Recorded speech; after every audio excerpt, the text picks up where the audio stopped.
Sir, पैसा दिला दीजिए सर। उतना दूर जाना है, ठंडी है, कंबल कहाँ लेके ढोएंगे सर, पैसा दिला दीजिए। दिला दीजिए सर, आपको भी कुछ कमीशन दे देंगे। अभी रुको बताते हैं। खा बतियावत है।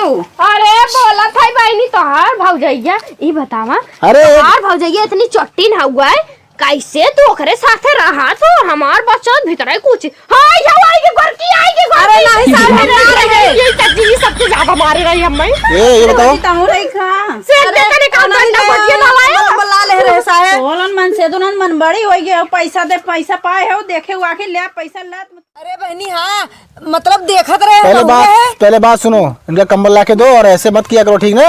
नहीं तो आइंदा इस बार करोगे तो ले जाएंगे थाने में, बंद कर देंगे। अरे साहब हम कुछ ना कर रहे हुए, मर जाते हैं। थाना में जाए लाए हैं, मार खाए लाए का डंडा से काते ने घुसी जा भित्ता क्या करबो, मन बड़ी बहन मन से तो कुछ लाज नहीं बा।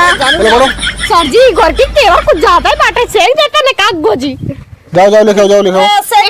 सर जब हम जाओ चले हम जाई, हम तो कम्बल दे दी। जा जा जा, आज के बाद ऐसे करोगे ना समझ लेना फिर। अरे नहीं साहब अब हम ना कर मन बड़ी